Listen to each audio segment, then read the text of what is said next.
What's going on, guys? My name's Chris. You're watching Raising the Bar. We're going to be covering the top 6 reasons why you can't gain muscle or just weight as a whole. Number 1, food. Food, I think this is a given, but I want to stress this. When it comes to people that tell me that they can't gain weight, usually it's because their food and their caloric intake isn't nearly high enough. And I can't tell you how many people have come up to me and be like, Chris, I eat so much, I eat all day long, but yet I don't gain weight. Nonsense. You think you're eating a lot, but at the end of the day, you're not. And even if you are eating a lot, clearly you're not eating in a caloric surplus. And you can't go into this blindly and just think it's going to happen for you. I mean, sure you could if you just want to sit around, eat Twinkies, eat tons of peanut butter, and just get your calories through the roof, but inevitably you're going to get fat. You need to take a strategic approach in order to gain healthy, lean weight. And the best way to do that is to figure out exactly what your body needs. And the number one way to do that is to figure out your macros, where your protein should be, where your carbs should be, where your fats should be, tracking everything, and then making adjustments accordingly. So make sure that your food is in line, you're eating lean protein sources, you're getting healthy carbohydrates in, and you're getting healthy fats. And the best way to do that is to have a strategic approach. Don't sit there and come to me and say, Chris, I can't gain weight. You can't gain weight because you're winging it. You need to take a strategic approach in order to generate your own success. Failure to plan is planning to fail. Don't forget that. Next thing is progressive overloading.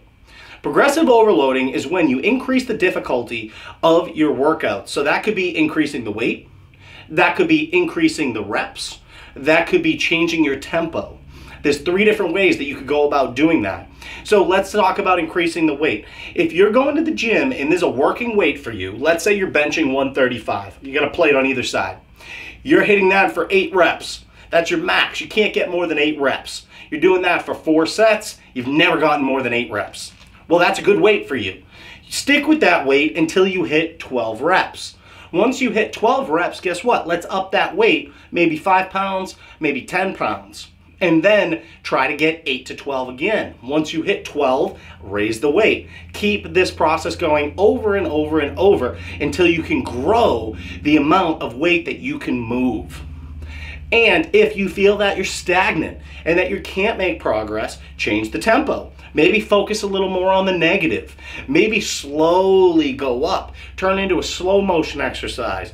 Or perhaps you can't do more weight, so maybe you could add a few extra reps in. If you got to go over 12 reps, it's not the end of the world, but what we want to do is continuously stagger up to increase your strength and force your body to grow. You got to give your body a reason to grow, or else it just won't. There's an adaptation period that your body's going to go through. It's that damage, it's that stress that's going to cause you to grow bigger and bigger over time. Trick number 3 is poor training. When I say poor training, the first thing that I think about is myself. When I first started training, I didn't understand compound movements. I was very intimidated by them, and I didn't do them very often. I focused predominantly on isolation exercises. If you want to build a well-rounded physique, you have to incorporate compound movements. Not only do they allow you to move heavier weight, it provides you with a great way to increase and progressively overload, because that amount of weight, be it let's say 5 pounds, is dispersed over many muscle groups, so it's easier for you to progressively overload when utilizing compound movements as the foundation of your fitness program. And also on the training topic, if you're not training hard, if you're just going in, going through the motions, you're not really focusing, you need to develop that mind to muscle connection. You hear that a lot of bodybuilders say that. What I'm talking about is envision what you're doing. Close your eyes, focus on the contraction of the muscle that you're working, be it your triceps, be it your biceps. Focus on that squeeze and try to really dial in that connection so you can ensure you're targeting the muscle group that you really want to ensure optimum results on the other end. Trick 4, tracking your training. If you're not tracking your training, it's very simple. How are you going to know what to do if you don't know what you did? If you have a great memory and you could remember the exact weights, the exact reps, the exact amount of sets, and all of that going into your workout, man, my hat's off to you. But the reality is most people cannot do that. So you need to make sure that you're tracking your workouts so that way you can visually see what you're trying to accomplish. So week 1, you go in, you bench that 135, you do it for 8 reps. Maybe the second set, maybe you get 6 reps, maybe you get a little less. but you're tracking it, right? So the next week you go in, you want to either match that or do better every single week. And by having that visual stimulus, you'll know exactly what to do, because over time you're going to establish this blueprint for yourself. There won't be this ambiguity when you go in. You'll have a strategic approach. You'll know exactly what you're going in there for. You're going to know what weight to do, what reps to do, and where your targets are going to fall. Establish that early and execute upon that blueprint you establish for yourself, so you have that roadmap and that trajectory to gain the muscle that you want. Tip 5, don't be inconsistent. If you think you're going to be able to go to the gym 2-3 times a week and you're just going to go in on willy-nilly and gain muscle, it's not going to work that way. You need to force your body to adapt to the stress that you're placing on it. And the only way to do that is to consistently tear down the muscle tissue on a weekly basis, so that way you can keep building and building and progressing. You need to be consistent. And this is true with anything in life. Consistency is key when it comes to developing a nice physique and developing your body, building that muscle or losing that fat. But if you're not consistent, you're not going to get there. So make sure your consistency is on point, and make sure you're taking that strategic approach to get to where you want to be. And lastly, and I think this is the most important thing, is patience. When it comes to building muscle and building your body, there's a handful of people out there that do this very quick. You see a lot of teenagers on Instagram, on YouTube, that have these incredible bodies, and you maybe think steroids, and maybe it is steroids, but regardless, they're hyper responders. You probably aren't. So when you go in, you can't expect to get the type of results that these hyper responders do right away. I've been working out for 10 years. I don't look like these people. I probably never will. And that's all right with me.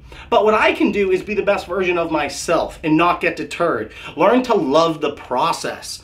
And that's the biggest tip of advice that I can give you, is be patient and fall in love with the process, the eating, the training, the lifestyle as a whole, because it can become very fun. It can become a sense of pride for you, and you can feel really good about what you're doing. And if you did nothing at all during your day, at least you know that you went to the gym, you exercised, and you pushed yourself. And that alone has rewards beyond just your bodily composition. It has that mental reward as well. So be patient. Have a good understanding and realistic expectations of what it's going to take. If it's your first year lifting and you can gain 15 to 20 pounds of muscle that first year, you are doing spectacular. But understand that there is a law of diminishing returns. The longer you lift, the more and more difficult it becomes to make that progress. Or else otherwise, all the bodybuilders would be on the Mr. Olympia stage at 280 pounds, just huge. It doesn't work that way. It's very, very slow. And it's not a linear path either. Some weeks you'll be stronger than others. But if you can control all of the variables, be patient, and be diligent about your efforts, ultimately, all of your effort will be rewarded in the end. So guys, follow these simple tips to try to build muscle. If you fall into any of these brackets, hopefully this video helps you. And if you need help, feel free to visit my website, rtbtransformations.com. I do have fitness coaching. I will dial everything in for you, establish a meal plan, establish a training routine that works for you, bi-weekly check-ins, and I will make the adjustments and tell you what to do to make this process as mindless as possible. Feel free to comment, like, and subscribe down below, guys. And with that, I am out of here. Make today great.